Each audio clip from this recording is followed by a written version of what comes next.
सावन के महीने में धर्म नगरी हरिद्वार से लेकर राजधानी दिल्ली तक भगवान शिव की भक्ति की रस धारा बह रही है। हरिद्वार में कांवड़ियों को पहुंचना जो है उनका सिलसिला शुरू हो चुका है और कांवड़ियों के उत्साह और उमंग को अपने दर्शकों तक पहुंचाने के लिए जीएनटी संवाददाता आपको बता दें मनीष चौरसिया भी कांवड़ यात्रा पर निकल चुके हैं। ऐसी ही रसधारा और भक्तों का उल्लास दिल्ली दरबार में भी बना हुआ है, क्योंकि राजधानी में सज चुका है बाबा बागेश्वर का दिव्य दरबार। बिल्कुल, बाबा का दिव्य दरबार सज चुका है तो दूसरी तरफ कांवड़ यात्रा का रंग देखने को मिल रहा है। देखिए, बाबा बागेश्वर की बात करें तो बाबा बागेश्वर के दर्शन और अपनी अर्जी लगाने के लिए भक्तों का तांता लगना शुरू हो गया है। दिल्ली के दिव्य दरबार से लेकर हरिद्वार तक के सभी रंग आपको देखने पर मिलेंगे सिर्फ जीएनटी पर। कुछ ही देर में हमारे संवाददाता मनीष चौरसिया हमारे साथ जुड़ेंगे, लाइव तस्वीरें हमें दिखाने वाले हैं। तो दो बड़ी खबरें जिस पर आज हमारी निगाहें रहने वाली है आपके टीवी स्क्रीन पर।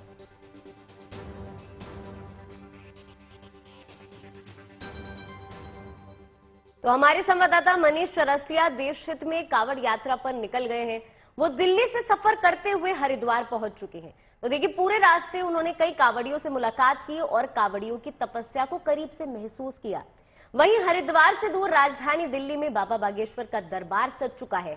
वहां हो रहे हर इवेंट पर जीएनटी संवाददाता अनामिका गौड़ अपनी नजर बनाए हुए हैं, क्योंकि जो बाबा बागेश्वर के भक्त कार्यक्रम स्थल नहीं पहुंच पाए वो घर बैठे जीएनटी के माध्यम से बाबा के दर्शन कर पाएंगे।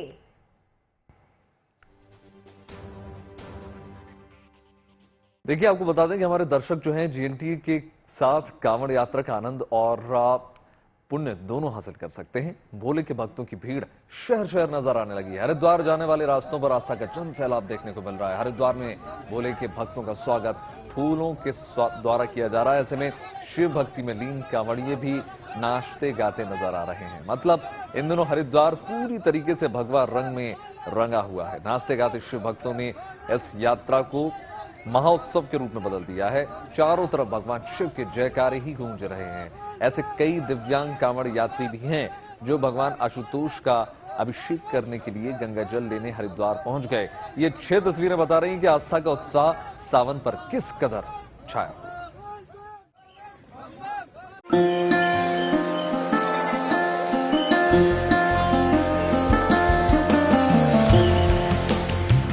हरिद्वार की हर की पैड़ी पर यह आस्था और भक्ति की रौनक है।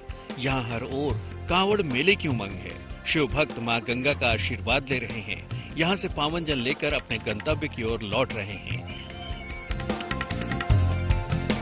इस दौरान शिव भक्ति के कई रंग यहाँ देखने को मिल रहे हैं। इन महिला भक्तों का उत्साह देखिए। ये झूमते नाचते गाते शिव की महिमा का बखान कर रही हैं। अपने आराध्य के प्रति अपने भाव जज्बात को प्रकट कर रही हैं। हरिद्वार में हम मौजूद हैं और रात में किस तरह से कांवड़िए अपनी रात गुजार रहे हैं हर की पौड़ी पर, वो समझने की कोशिश कर रहे हैं। मुलाकात एक महिलाओं के जत्थे से हुई, आराम से बैठी हुई थी अपने सामान के साथ, लेकिन जब हमने भजन की बात की तो उन्होंने कहा कि हम कांवड़ लेकर ही भजन गाएंगे। तो आइए सीधे आपको इनकी श्रद्धा का इनका भजन सुनाते हैं। बोले शंकर थारी साथ दखेरे चरण मैं शीस झुका ली। आस्था और भक्ति के इस मेले में पूरे उत्साह के साथ हर वर्ग के लोग पहुंच रहे हैं। किन्नर समाज से जुड़े भक्तों का ये भाव देखिए। ये सभी के कल्याण के लिए यहाँ महादेव से आशीष लेने पहुंचे हैं। बोले मुझे हर साल बुलाते, मेरे को 9 साल हो गए आते हुए, और अब तक तो यही विचार है कि बोले बाबा जब भी बुलाएं बस मेरे को सही सलामत बुलाए और सही सलामत में कांवड़ लेके जाऊं। मन की इच्छा ये मेन जल जो हम लेने आए हैं ये हम अपने लिए नहीं, ये जिनके घर पर हम बधाइयाँ लेने जाते हैं, बच्चे वालों के लिए दुआ आशीष करने के लिए हम यहाँ पर आए हैं। मेन टारगेट हमारा यही है कि हम बच्चे वालों के लिए दुआ करें और नौकरी वालों के लिए दुआ करें। हम सबके लिए दुआ करने आए हैं। मेन टारगेट हमारा यही है बस। इससे ज्यादा अच्छी बात शायद नहीं हो सकती कि ये लोग कह रहे हैं कि ये उनके लिए यहाँ पर आए हैं, उनके लिए यहाँ से कांवड़ लेकर जाएंगे, जिनके घर ये जाते हैं बधाइयाँ लेने के लिए। अब भोले के इस अनूठे भक्त से मिलिए। दिल्ली के रहने वाले सूरज 400 से ज्यादा जल के छोटे छोटे डिब्बे बांध कर ले जा रहे हैं। इनका कहना है कि ये जल उन शिव भक्तों तक पहुंचाएंगे जो कांवड़ लाने में असमर्थ हैं। भोले के कई भक्त अनोखे भी होते हैं। हमारे साथ भोले के एक भक्त हैं जो कि देखिए किस तरह से जल लेकर जा रहे हैं। जंजीरों से इन्होंने ये बोतलें बांध रखी हैं, थोड़ा घूमिए पीछे, और इस तरह से ये इतनी सारी बोतलें जंजीरों से बंधी हुई हैं और उनको अपने कंधे पे रखकर ये अब अपने घर की तरफ रवाना हो रहे हैं। मैं बांटने के लिए ले जाता जिसे बांटने के लिए। हाँ। जैसे जिनके पास जल नहीं पहुंचता है, जैसे कोई आ सकता है, कोई पैसे की वजह से नहीं आता, कोई अपाहिज है आस पड़ोस में, उनका भी मन होता है हरिद्वार जाने का, बट वो जा नहीं पाते किसी रीजन की वजह से, तो ये जाते हैं, उनको देते हैं और ये जल देके वो अब शिव जी पे चढ़ा दे, तो उनकी भी एक कावड़ उस रूप में हो जाती है। गंगा किनारे भक्ति की अद्भुत जलधारा बह रही है और आस्था की इस गंगा में हर शिव भक्त डुबकी लगाने को आतुर है। Manish Chaurasia, Haridwar, good news today. तो चलिए अब सीधा रुख कर लेते हैं हमारे संवाददाता मनीष चौरसिया का, जो कि कावड़ियों के साथ इस यात्रा पर निकल पड़े और इस वक्त हर की पैड़ी पर मौजूद हैं। मनीष, देखिए सावन की शुरुआत हुई तो कावड़ यात्रा की भी शुरुआत हो गई। इस वक्त आप हर की पैड़ी में मौजूद हैं और कावड़ यात्रा तो हम सभी जानते हैं कि सिर्फ यात्रा नहीं है बल्कि आस्था और भक्ति की अटूट तपस्या है। तो ऐसे में इस वक्त हर की पैड़ी पर किस तरीके से भोले बाबा के जयकारे सुनाई दे रहे हैं और किस तरीके के वहां पर रंग नजर आ रहे हैं? देखिए हर की पैड़ी पर है हम और रात से ही यहाँ पर जबरदस्त तरीके से बारिश हो रही है। पूरा घाट में दिखाऊं आपको एक बार कि घाट पर फिलहाल कुछ कांवड़ दिखाई पड़ रहा है, लेकिन कांवड़िए अभी जो है आपको कहीं वो किसी छांव में बैठे हुए हैं, किसी तिरपाल के नीचे बैठे हुए हैं, क्योंकि बारिश कल रात से ही हो रही है।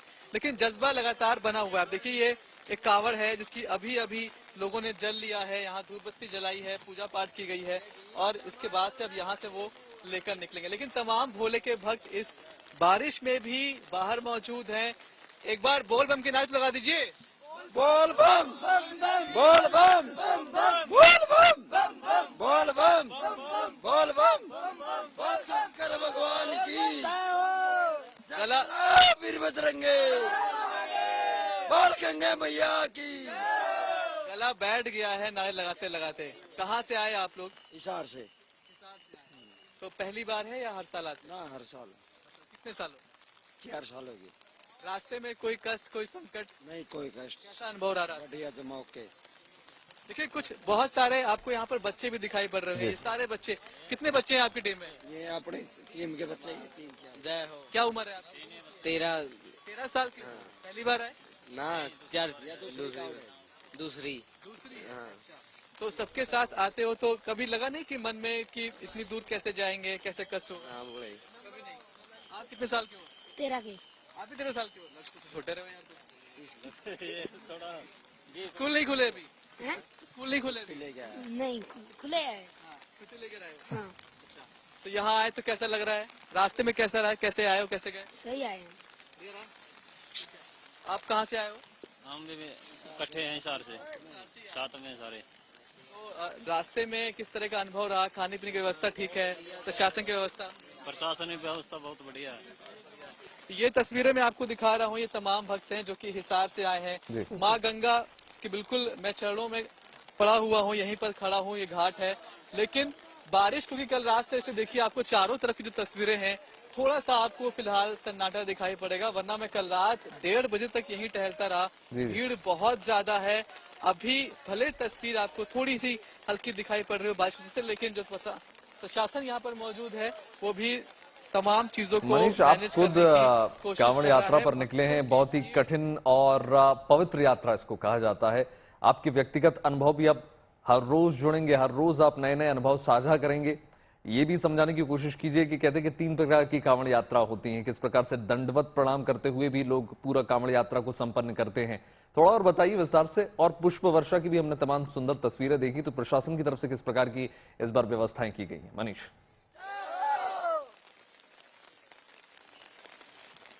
तो बिल्कुल देखिए लोग किस तरह से हरिद्वार तक पहुंचे, क्योंकि हरिद्वार तक आप किसी भी तरह से आ सकते हैं। लोग जिस तरह से अपनी मन्नत मांगे उस हिसाब से, कोई कहता है कि वो पैदल आएगा, कोई गाड़ी से चला आता है, तो कोई लेटते हुए परिक्रमा करते हुए आता है। तो ये सबकी अपनी अपनी श्रद्धा का भाव है। लेकिन जो मुख्य तस्वीरें होती हैं वो होती हैं जब आप हरिद्वार पहुंच जाते हो, यहाँ पर आप कांवड़ लेते हो, उसमें जल रखते हो, उसके बाद आप किस तरह से जाते हो। अधिकतर जो श्रद्धालु हैं वो यहाँ से फिर कांवड़ लेकर, जल लेकर पैदल यात्रा करते हैं अपने घर की तरफ, अपने गांव की तरफ। तो यही चीजें बहुत महत्वपूर्ण होती हैं। तस्वीरें मैं आपको लाइव दिखा रहा हूँ किस तरह से ये कांवड़िए हैं, श्रद्धालु हैं, और ये अपनी कांवड़ अब तैयार कर रहे हैं। जल ले चुके हैं और उस पर किस तरह से वो थोड़ा फोम लगाया है, फिर गमछा बांधा है, ताकि उनके कंधों पर कम से कम दबाव रहे और वो आराम से पहुंच जाए। बोले किस तरह की तैयारी करते हो, क्या क्या ये आपने किया है इसको, ताकि आराम से रख के आप पहुंच जाओ। बोले इसमें ये फोम है, ताकि इससे कंधों पे दिक्कत नहीं आएगी।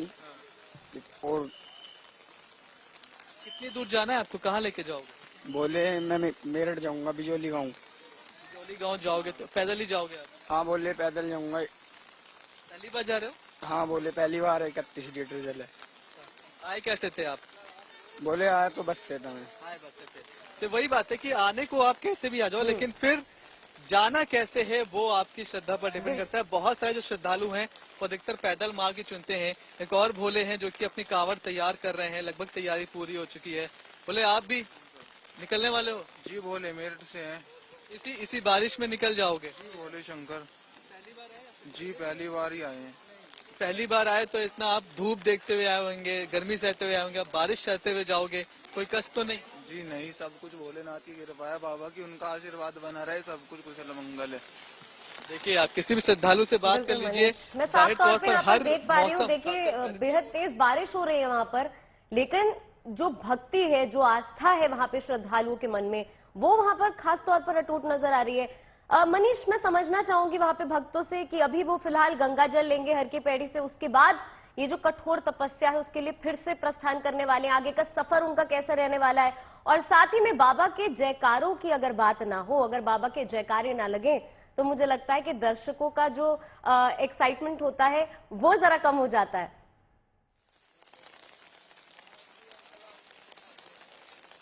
अच्छा चलिए सब लोग एक बार साथ में आइए और साथ में भोले का नारा लगा दीजिए। चलिए। वीर बजरंगी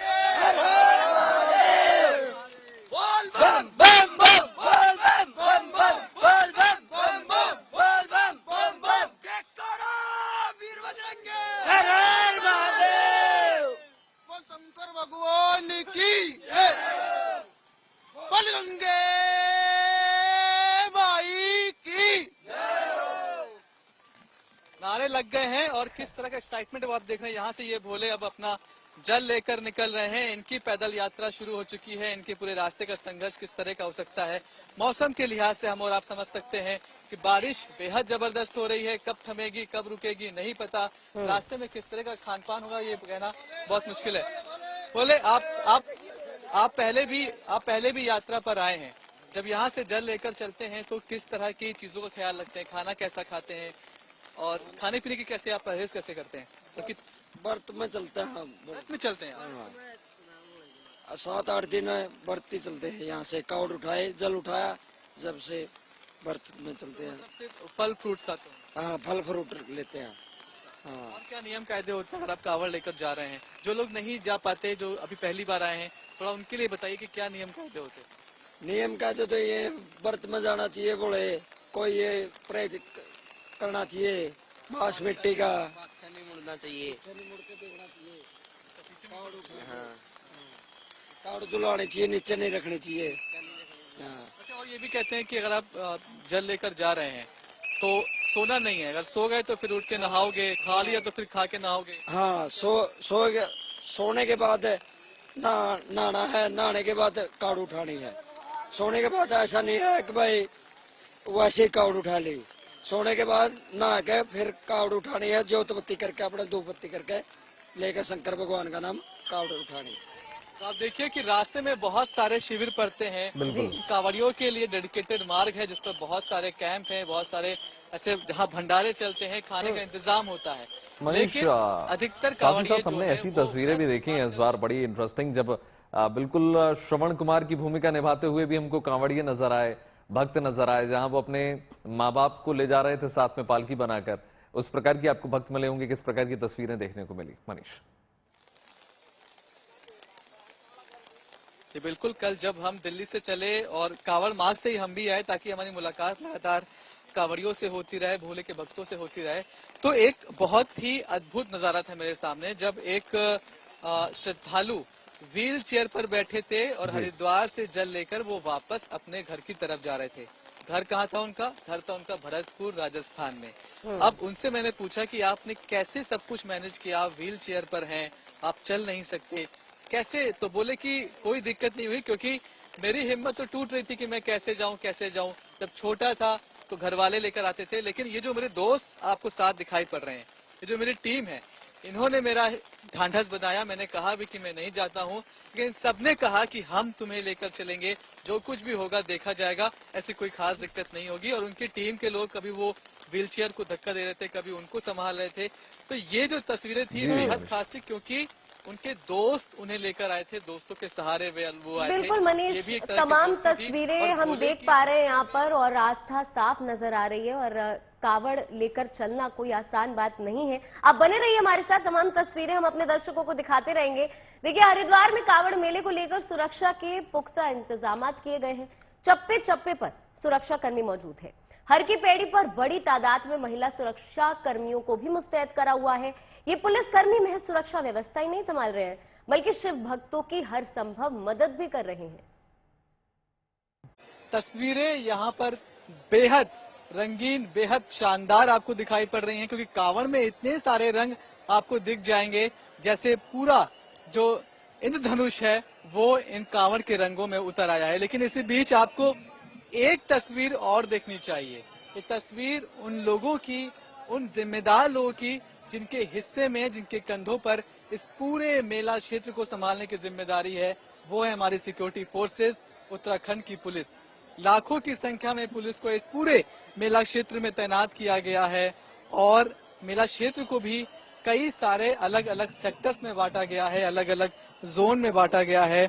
यहाँ पर 12 सुपर जोन बनाए गए हैं, 35 जोन बनाए गए हैं और लगभग 153 सेक्टर बनाए गए हैं। इसमें कई senior officers, junior officers, inspector, sub inspector, इस तरह के तमाम जो ऑफिसर्स हैं उनकी ड्यूटी भी यहाँ पर रात में भी लगाई गई है। इसके अलावा यहाँ तो देखिए, तस्वीरों में आपको बिल्कुल दिख रहा है कि हरिद्वार पुलिस कांवड़ियों की सेवा में पूरी तरीके से तत्पर है, मुस्तैद है, तैनात है। वो वहां पहुंचे भोले के भक्तों पर फूलों से बारिश भी कर रहे हैं। पुलिस का ये बदला हुआ रूप कांवड़ियों को खूब भा रहा है। देखिए,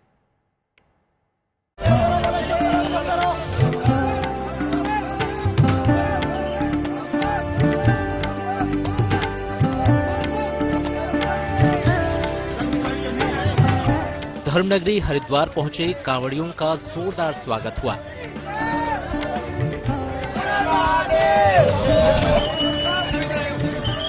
कांवड़ियों पर खुद पुलिस ने फूल बरसाए।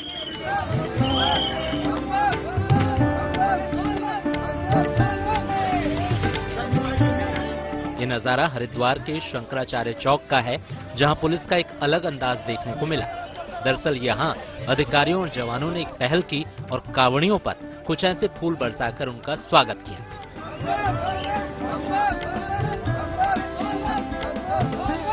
देखिए, माननीय मुख्यमंत्री जी के स्पष्ट निर्देश है, जितने भी कांवड़ी आ रहे हैं हरिद्वार नगरी में, इनका भव्य स्वागत किया जाए, इनके साथ मृदु व्यवहार रखा जाए, हर संभव की मदद की जाए। इसी के क्रम में आज जो है जगह जगह हमारे पुलिस अधिकारी, प्रशासन के लोग कांवड़ियों का फूल बरसा के स्वागत कर रहे हैं।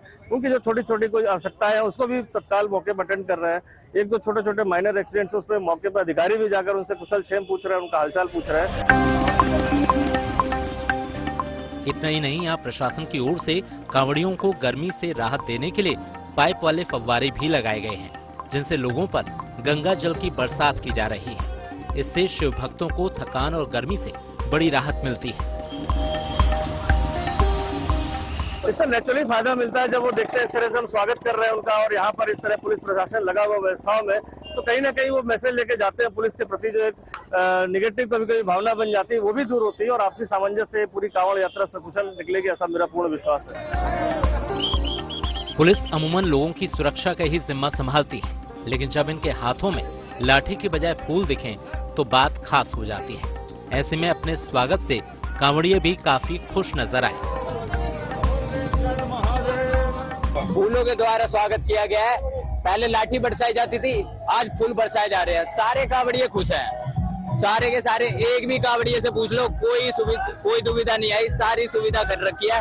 हर मोड़ पे पुलिस वाले हैं, हर मोड़ पे ये सेवा करने वाले टेंट लगे हुए हैं, हर चीज की सुविधा कर रखी है। अब फुल मौज आने, बोल शंकर भगवान की जय। यानी पुलिस और प्रशासन हर तरीके से भोले के भक्तों की मदद करने में जुटा है, ताकि उन्हें रास्ते में कोई मुश्किल न आए। हरिद्वार में राज्य सरकार ने हेलीकॉप्टर से भी फूलों की बारिश करने की तैयारी की है। जैसे ही मौसम में सुधार होगा तो धर्मनगरी में कांवड़ियों के ऊपर आसमान से भी हेलीकॉप्टर के जरिए फूल बरसाए जाएंगे। हरिद्वार से मुदित अग्रवाल के साथ bureau report, good news today. देखिए, बागेश्वर धाम के प्रमुख पंडित धीरेन्द्र शास्त्री का आज से दिल्ली में दरबार लगने जा रहा है। ये आयोजन राजधानी के आईपीओ एक्सटेंशन इलाके में हो रहा है। इस दरबार के लिए काफी इंतजाम किए गए हैं। कथा सुनने के लिए देश के अलग अलग राज्यों से लोगों के पहुंचने का जो सिलसिला है उसको जारी कर दिया गया है। इससे पहले कल यानी बुधवार को इस आयोजन की शुरुआत कलश यात्रा के साथ शुरुआत हुई और इसमें बड़ी संख्या में जो है महिलाओं ने भी हिस्सा लिया। वो कलश यात्रा के दौरान भक्ति में झूमती गाती हुई नजर आई। अब आज पंडित धीरेन्द्र शास्त्री जो है इनका दरबार लग रहा है और ये दरबार शाम 4 बजे से शुरू होगा। ऐसे में वो शनिवार तक राजधानी में ऐसे ही श्रद्धालुओं के बीच मौजूद रहेंगे। तो इस कार्यक्रम को लेकर पुलिस ने भी सुरक्षा के चाक चौबंद इंतजाम कर दिए, जिसकी तस्वीरें आप देख रहे हैं इस पर।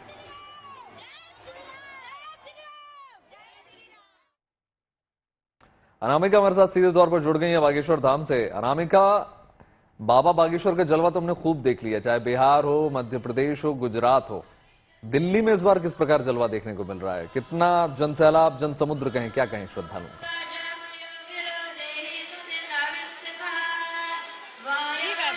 अभी हम मौजूद हैं आईपी एक्सटेंशन के मैदान में, जहां पे कार्यक्रम की शुरुआत हो चुकी है। यज्ञ अभी यहाँ पे चल रहा है। अगर आप तस्वीरों में देख सकते हैं तो यज्ञ 21 कुंडलीय यज्ञ यहाँ पे चल रहा है। सुबह 8 बजे से 11 बजे तक ये यज्ञ चलेगा। 21 परिवारों ने इस यज्ञ में भाग लिया है। और जैसे आपने बोला कि बाबा बागेश्वर का जलवा हमने पटना में देखा, मुंबई में देखा, अब दिल्ली में भी देखने को मिल रहा है, क्योंकि जो भीड़ है बाबा को सुनने वाली, जो लोग बाबा को पसंद करते हैं, वो बहुत ज्यादा है। यहाँ पे अभी आप देख सकते हैं कि यज्ञ चल रहा है और बारिश हो रही है, लेकिन लोगों की यहाँ पे भीड़ रुकने का नाम नहीं ले रही है। बहुत तेज बारिश इस समय दिल्ली में हो रही है, लेकिन जो लोग हैं वो अलग अलग राज्यों से लगातार आना शुरू हो गए हैं। कल से यहाँ पे लोग आने शुरू हो गए थे। जब कलश यात्रा निकाली गई तो 11,000 महिलाओं का लक्ष्य रखा गया था, और लेकिन उस यात्रा में आप गिन नहीं सकते थे कि कितने लोग आए थे। जी वैभव। बिल्कुल अनामिका, मैं साफ तौर पर वहां पर देख पा रही हूँ कि भीड़ बहुत ज्यादा है। और जैसे वैभव ने कहा कि जन समुद्र कहें, जन सैलाब कहें, बताया जा रहा है कि 70,000 लोगों के बैठने की वहां पर कैपेसिटी है, क्षमता है। लेकिन लाखों की संख्या में, चाहे मुजफ्फरनगर हो या फिर बंगाल हो, दूर दूर से लोग यहाँ पर आने वाले हैं हनुमंत कथा सुनने के लिए। ऐसे में सुरक्षा के क्या तमाम इंतजाम किए गए हैं अनामिका?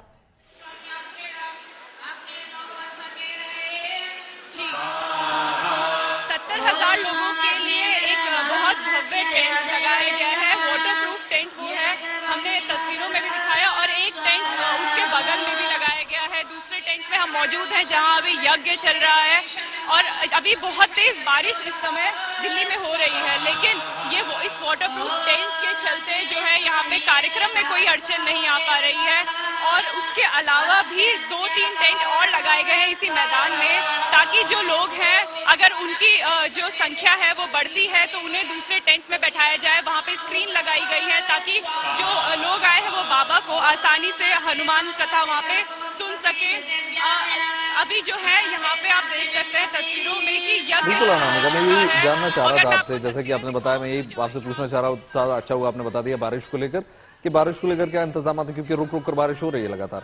दूसरी बात यह अनामिका कि आम लोगों की सहूलियत के लिए थोड़ा समझा दीजिए किस प्रकार का कार्यक्रम रहने वाला अगले 3-4 दिन। दूसरी बात, अगर कोई श्रद्धालु वहां तक पहुंचना चाहता है तो किस प्रकार से पहुंचे, कोई रजिस्ट्रेशन की प्रक्रिया है, क्या प्रक्रिया है? हम आपको शुरू से अगर बताएं तो जैसे ही सुबह यहाँ पे यज्ञ शुरू हुआ, वैसे ही बारिश झमाझम शुरू हो गई और बहुत तेज बारिश यहाँ पे हो रही है। थोड़ा थोड़ा पानी यहाँ पे भर चुका है, लेकिन यहाँ पे फॉर्म लगाए गए हैं। जो यज्ञ कर रहे हैं वो आराम से बैठ सके, वो भीगे ना, यहाँ पे यज्ञ में कोई जो है वो अड़चन ना आए। यहाँ पे आहुतियाँ दी जा रही है। और अगर हम आपको ये बताएं कि यहाँ पे कौन लोग आ सकते हैं, हर किसी के लिए ये दरबार खुला है। कोई ऐसी कोई प्रक्रिया नहीं है कि आप रजिस्ट्रेशन कीजिए। ये आईपी एक्सटेंशन के उत्सव मैदान में है। नियरेस्ट मेट्रो स्टेशन से यहाँ पे आ सकते हैं, अपनी गाड़ियों से आ सकते हैं। और जो गेट पे है सिर्फ आपकी सिक्योरिटी चेक की जाएगी कि आप क्या सामान लेके जा रहे हैं, और आपके बैठने की व्यवस्था की है। पर आप कितने पहले आ रहे हैं उतना आप पे डिपेंड करता है कि अगर आप जितना जल्दी यहाँ पे आएंगे आपको उतनी जल्दी जगह मिलेगी। हो सकता है कि लोग खड़े होके भी यहाँ पे हनुमान कथा सुना, लोग उसके लिए भी तैयारी करके आए हैं कि हो सकता है कि उन्हें खड़े रहना पड़े। और आज जो है यज्ञ से शुरुआत की गई, 11 बजे तक ये यज्ञ चलेगा। 4 बजे जो है धीरेन्द्र कृष्ण शास्त्री आएंगे और हनुमान कथा सुनाएंगे। उसके बाद जो है बाबा की यहाँ पे अलग अलग झांकियां होंगी। 11 बजे तक रात को ये प्रोग्राम आज सरगम चलने वाला है। बिल्कुल अनामिका, और वहां पर इस वक्त मंत्रोच्चार काफी ज्यादा उसका वॉल्यूम है, इस वजह से आपको सुन पाना भी थोड़ा मुश्किल हो रहा है। अगर आप मेरी आवाज यहाँ पर सुन पा रहे हैं तो ये बड़ा भव्य कार्यक्रम होने वाला है और 8 जुलाई तक हनुमंत कथा यहाँ पर रहने वाली है। ऐसे में लगातार हम इस बात के बारे में बात कर रहे हैं कि बहुत ज्यादा श्रद्धालु वहां पर पहुंचने वाले हैं, क्योंकि जाहिर सी बात है कि उनके बहुत ज्यादा चाहने वाले भी है धीरेन्द्र शास्त्री के। तो ऐसे में वहां पर भक्त जो वहां पर पहुंच रहे हैं, उनके रहने के लिए, साथ ही में उनके खाने के लिए क्या कुछ तमाम इंतजाम किए गए? जी सरगम, जिस कमेटी ने इस भव्य कथा का आयोजन कराया है, उस कमेटी ने यहाँ पे लोगों के लिए बैठने की व्यवस्था की है, खाने पीने की व्यवस्था की है। अगर मैं अपने विजय को बोलूं, जो मेरे दाहिने हाथ में पंडाल है, ये वो पंडाल है जहाँ पे आप अगर तस्वीरों में साफ तरीके से देख पा रहे हो तो ये वो पंडाल है जहाँ पे लोगों को खाना खिलाया जाएगा, प्रसाद खिलाया जाएगा। तीनों टाइम के खाने की व्यवस्था यहाँ पे 40 से 50 हजार इंतजाम तो तमाम है। सुरक्षा के भी लिहाज से देखें, जनसमुद्र बड़ा पड़ा है। बहुत शुक्रिया अनामिका हमारे साथ जुड़ने के लिए, तमाम तस्वीरें साझा करने के लिए। और बात शिरडी वाले साईं बाबा की कर ली जाए, जो सबकी झोली भरते हैं, सबका बेड़ा पार कर देते हैं। उनके दरबार में आकर सबकी मुरादें पूरी हो जाती हैं। एक तरफ साईं सब पर अपनी कृपा बरसाते हैं, तो दूसरी तरफ साईं के लाखों लाखों भक्त दिल खोलकर दान भी करते हैं। ऐसे में अगर गुरु पूर्णिमा हो तो भक्तों की अटूट श्रद्धा अलग ही नजर आती है। 3 दिन के गुरु पूर्णिमा के उत्सव में शिरडी में चढ़ावे के सारे रिकॉर्ड्स ध्वस्त हो गए। देखिए,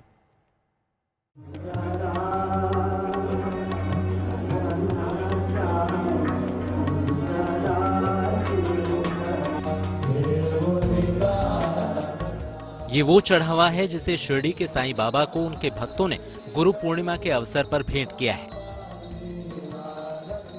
3 दिन तक चले गुरु पूर्णिमा उत्सव के अवसर पर जिस अंदाज में ये भक्त झूमते गाते साईं बाबा के दर्शन के लिए पहुंचे, उसी अंदाज में भक्तों ने खुले दिल से बाबा को गुरु दक्षिणा भी दी।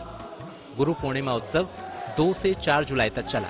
देश ही नहीं, विदेशों से भी लाखों श्रद्धालुओं ने साईं बाबा के दरबार में मत्था टेका और उनका आशीर्वाद लिया। यही नहीं, सबसे ज्यादा गुरु दक्षिणा का रिकॉर्ड भी बनाया। मंदिर प्रशासन के मुताबिक इस बार भक्तों ने साईं बाबा को 7 करोड़ से ज्यादा का चढ़ावा चढ़ाया। शिरडी साईं बाबा मंदिर ट्रस्ट की तरफ से दी गई जानकारी के मुताबिक श्रद्धालुओं ने 3 दिनों में 7 करोड़ 3 लाख रुपए दान किए, जबकि पिछले साल 4 करोड़ 40 लाख से ज्यादा का चढ़ावा आया था। इस बार दान पात्र में 2 करोड़ 85 लाख रुपए, डोनेशन काउंटर पर 1 करोड़ 15 लाख रुपए, पेड दर्शन के माध्यम से 70 लाख रुपए, 472 ग्राम सोने के आभूषण और 4 किलो 600 ग्राम चांदी प्राप्त हुई है।